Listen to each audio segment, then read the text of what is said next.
Long before the events of the show even begin, something extraordinary shaped the fate of the entire universe. In a distant place known as Lollyland, a being known as the Mega Cranus was born, later known as Pops. As the pure embodiment of good, Pops' existence created a balance, and from that balance came his opposite. His brother, Malum Cranus, also known as Anti-Pops. The two were destined to clash, one to save the universe, the other to destroy it. Across countless cycles, the brothers would battle, each fight ending in a stalemate so powerful, it reset the entire universe, creating a new timeline every time. But in the current universe, things would play out differently. Pops was sent away from Lollyland and eventually landed on Earth, where he was discovered by a young Mr. Mellard, who was tracking fallen meteorites. Seeing the strange being, Mellard took him in and named him Pops, adopting him as his own son. With him came a mysterious scroll, one that foretold a prophecy of a final battle between Pops and his evil counterpart. Fearing what this meant, Mr. Mellard decided to hide Pops in the most normal place he could think of, a park. He later acquired the park from Curtis Montgomery's estate, turning it into a safe environment where Pops could live a normal life, while secretly preparing him for the destiny that awaited him. Through preparations like the Fire VCR, ice tape, and even plans involving space travel, Mellard ensured Pops would be ready when the time came. Meanwhile, during this same period, a young man named Walks, later known as Skips, was living a very different life. As a rebellious teenager, he was expelled from multiple schools due to constant fighting. Eventually, at a new school, he was given one final warning: no more fights. There, he met Gareth and the Guardians of Eternal Youth, forming close bonds and going on dangerous adventures, but everything changed when a powerful enemy named Clorgbane arrived. How are we today? Oh, I need a new diaper. Please, Brother Clorgbane, no wet Williams or wedged underclothes today. Yeah, leave him alone. Who's this? Who dares interrupt Clorgbane? I'm Walks. You don't scare me. Leave them alone, or what, Walks? Huh? Or what? Huh? Nobody touches me! What's going on here? During this time, Walks found comfort in Desdemona, someone whom he would become really fond of. But when Walks chose to confront Clorgbane, everything went wrong. Despite their efforts, his friends were defeated, and Mona was tragically killed in the chaos. Overcome with grief and rage, Walks accepted the fists of justice from Gareth and finally defeated Clorgbane. But the victory came at a cost. In honor of Mona, he vowed never to repeat his past, and from that day forward, Walks became Skips. Years later, Skips would find his way to the park, where he met a young Pops, unknowingly becoming part of a story much bigger than himself. As time passed and Pops grew older, he often stared into the sky, fascinated by a distant pink planet, Lollyland, unaware that it was his true home. Each time he tried to look closer, Mr. Mellard would stop him, fearing the truth would awaken something inside him. And eventually, that power would begin to surface. Oh. Maybe next time. Some years later, we are introduced to a young muscle man, back when he was still in high school. At the time, he was the most popular kid on campus, known for his jokes, his confidence, and his ability to outshine everyone around him. But that all changed the day High Five Ghost arrived. From the moment he stepped onto campus, Fives began outperforming Muscle Man in everything, from joke telling to attracting attention, even winning a nacho eating contest. For the first time, Muscle Man wasn't the best. Refusing to accept this, he challenged Fives to a race. But what started as competition quickly turned into disaster. The two collided at full speed, creating what would later be known as the Crash Pit. Despite everything, the rivalry, the insults, the tension, Fives chose to save Muscle Man. And in that moment, everything changed. The two became best friends, bonding over chaos and spending their time wrecking cars in the Crash Pit. However, the chaos caught Mr. Maillard's attention. Arriving at the scene with Pops, he immediately shut everything down, sending everyone running. Originally, Maillard had planned to make Pops the future manager of the park, but after witnessing his carefree and overly kind nature, he realized Pops wasn't suited for the responsibility. Around this same time, a man named Benson had just hit rock bottom. After being kicked out of his band and replaced by a robot, Benson was left with nothing. That's when he was given a new opportunity. He became the manager of the park.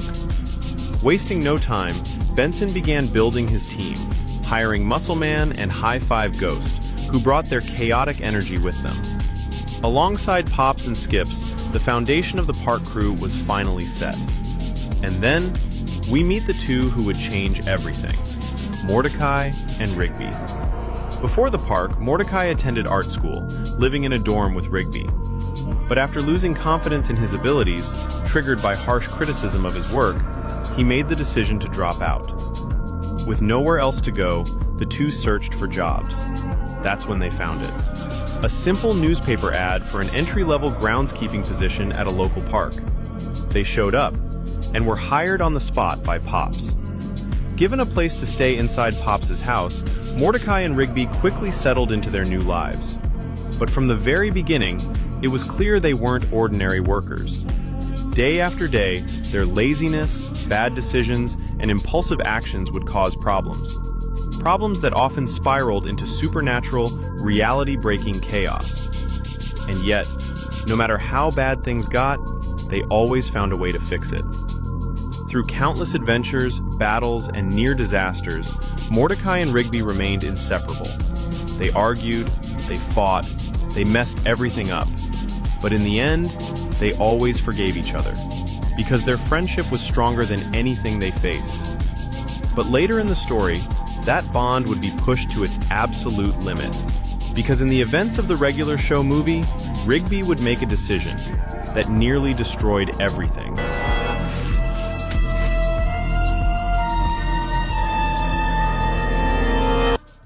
What once felt like harmless chaos between Mordecai and Rigby would soon turn into something much bigger, because this time, the past itself was about to change.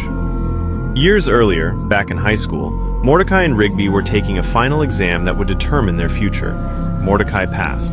Rigby didn't. Faced with being left behind, Rigby made a desperate decision. He went back and changed Mordecai's answers, forcing them both to fail so they could stay together. At the time, it seemed harmless, but that one choice changed everything. Years later, the consequences finally caught up to them. A figure from the future arrived, Future Rigby. A version of Rigby from a timeline where everything had gone wrong. A timeline where he and Mordecai were no longer friends, and where Mordecai had teamed up with their former science teacher, Mr. Ross. Together, they had created a Timanado, a force powerful enough to conquer the universe. Future Rigby had one goal: to fix the past, no matter the cost. Before fading away, he revealed the truth. The Timanado was their fault.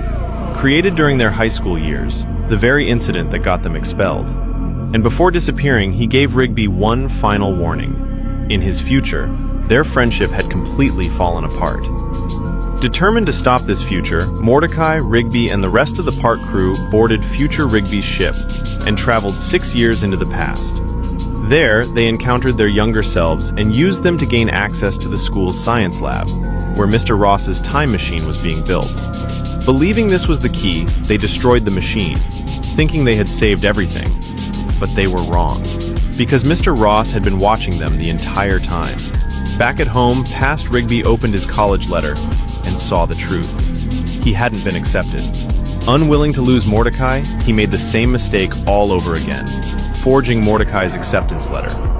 When past Mordecai returned and saw that he had been rejected, the two unknowingly set the future in motion. They decided to finish Mr. Ross's time machine. Realizing what had happened, the group rushed back to the school, only to come face to face with future Mordecai and Mr. Ross himself. In that moment, the truth could no longer be hidden. Rigby was forced to confess. He admitted everything, what he did with the letter, and why. Furious and betrayed, Mordecai snapped. He ended their friendship, accusing Rigby of holding him back all along. Heartbroken and overwhelmed by guilt, Rigby ran, escaping in the time machine, while the others failed to stop him. As everything fell apart, future Mordecai, on the verge of death, gave one final message. He handed his past self the ship and told him to fix things. Because no matter what Rigby had done, that didn't justify what they had become. No! Dude, did we just die, dude? Yeah, dude. Dude, let's get out of here!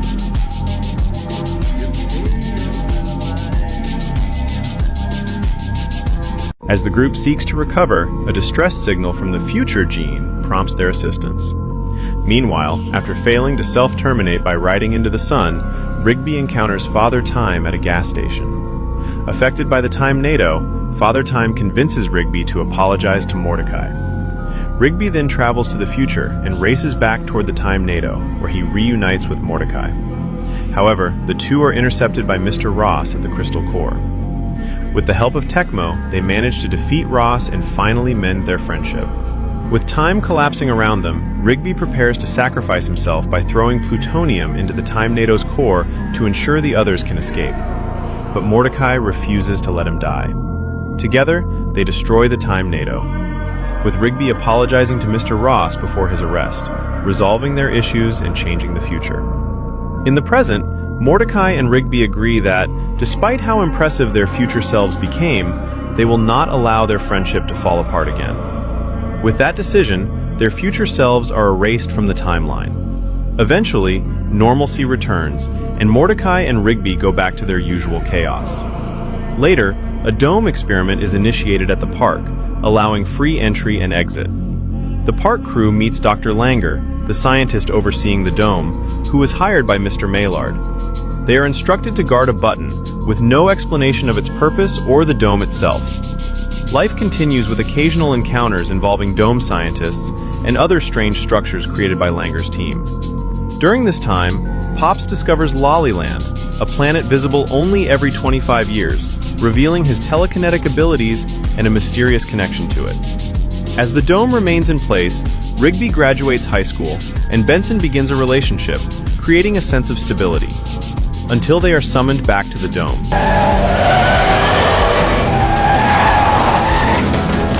Mr. Maillard! We're here! Dr. Langer?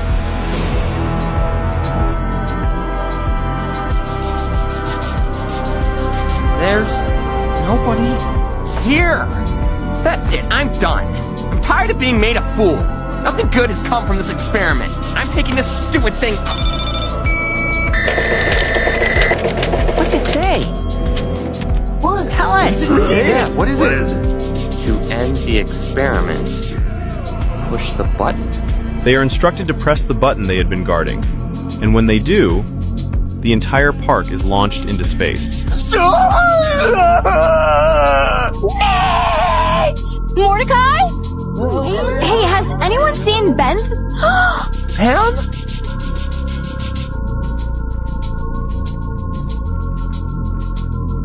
Don't worry, he'll be safe.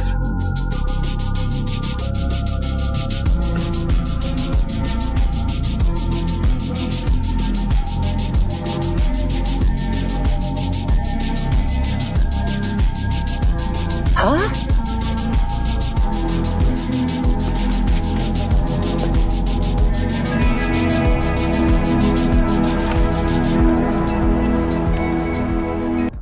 After the park was launched into space, broadcasts revealed that parks across America had also been blasted into orbit, turning what seemed like an isolated incident into a global phenomenon. Trapped in space, the park crew initially panicked, struggling to understand what had just happened and fearing they might never return home.